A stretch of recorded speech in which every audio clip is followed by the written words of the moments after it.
Mon nom est Manon Boisclair, je suis motivologue de métier et coach en PNL. Je fais partie de la SIC-PNL, la Société internationale des coachs en PNL. Le travail du motivologue, c'est d'abord de trouver avec la cliente un objectif de motivation. Et souvent, la personne arrive avec un problème et est motivée finalement par la peur. Et moi, mon travail, c'est de la motiver par le plaisir. Alors, le jeu des 55 icônes est un outil extraordinaire de découverte de soi par l'image. Et ça nous permet, le client et moi, d'entrer directement dans l'espace de l'inconscient.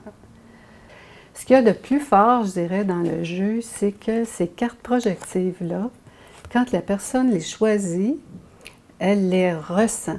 Elle ressent la forme, elle ressent la couleur et c'est très difficile d'y trouver un sens. Donc, le mental n'a pas de jeu réel, n'a pas rien à dire, en tout cas pour le moment. Et ça, c'est extraordinaire parce qu'on rentre directement dans les mémoires inconscientes de la personne par le jeu. Alors, les gardiens du seuil, les peurs, le mental s'ouvrent et laissent la place à toute la connaissance de soi et toutes les solutions sont là. Alors, la façon que je me sers du jeu, je m'en sers beaucoup pour connaître des aspects de la dualité des personnes.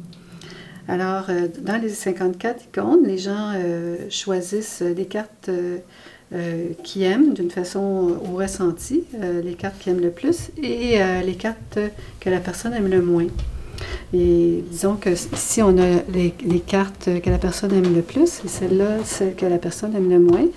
Alors, parmi le paquet ici des cartes que les gens aiment le plus, la personne choisit 5 cartes en les regardant attentivement. Elle choisit 5 cartes qu'elle aime le plus, parmi celles-là. Alors, on va y aller comme ça, un peu au hasard.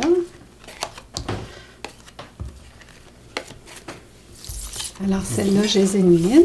Et moi, je prends en note les cartes qui ont été choisies. Pour des séances ultérieures, ça va me donner plein d'informations au niveau des mémoires. Et dans les cartes qu'elle a rejetées, que la personne n'aime pas, elle choisit aussi 5 cartes en les regardant attentivement. Bon, disons qu'elle a choisi ces 5 cartes-là. Alors, ces 10 cartes-là, pour moi, sont très importantes au niveau du coaching.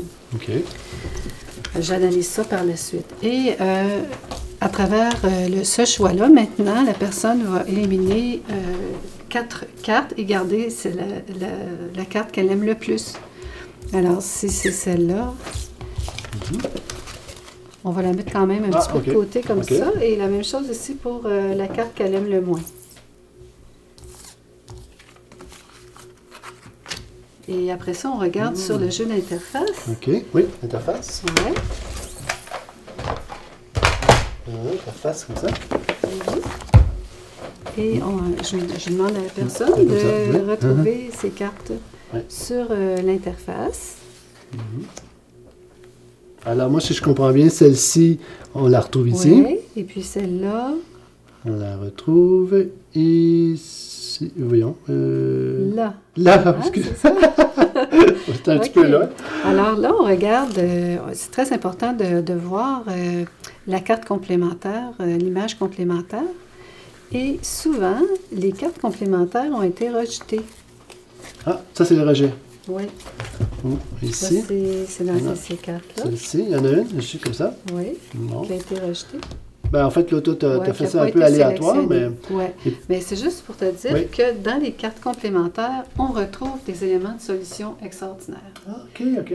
Et on s'en sert. Alors, par la suite, la personne me donne une idée de son ressenti par rapport à la carte qu'elle a choisie. Et c'est vraiment intéressant ce qui ressort de tout ça. Je lui dis de la tourner, tout ça, de prendre le temps vraiment de se connecter avec la carte. La même chose pour la carte qu'elle aime le moins. Et par la suite, on va voir dans ton fameux guide. Ah oui, le guide. Le petit livre d'interprétation. Oui, ce que les cartes veulent dire. J'aime beaucoup la façon que le livre a été construit. On peut regarder ce que la couleur symbolise, la forme, l'esprit de l'image. La petite fable qui va avec ça, c'est fabuleux. Ça amène toutes sortes de réflexions. Et aussi, les pistes de réflexion, les questions, c'est incroyable. C'est un champ d'exploration pour le coaching incroyable. Alors, j'aimerais vous parler ici d'un cas particulier où le jeu 55 icônes nous a aidés particulièrement.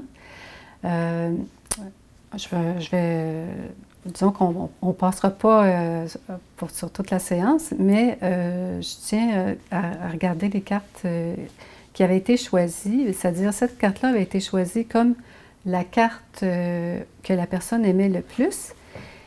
Et cette carte-là était, qui se trouve être complémentaire finalement dans le jeu, avait été rejetée.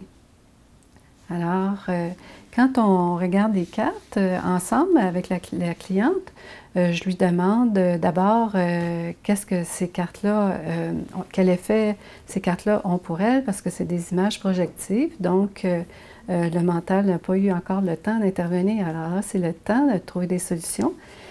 Et avant de regarder le guide d'interprétation, je demande toujours à la personne son ressenti par rapport aux cartes choisies.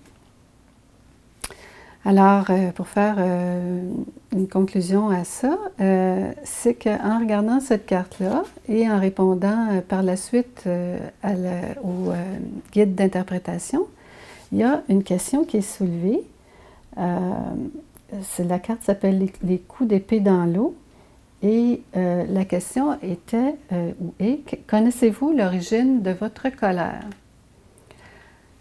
Par cette question-là a été magique. C'est dans le sens que la personne d'emblée m'a avoué qu'elle avait eu une colère terrible dernièrement vis-à-vis son conjoint.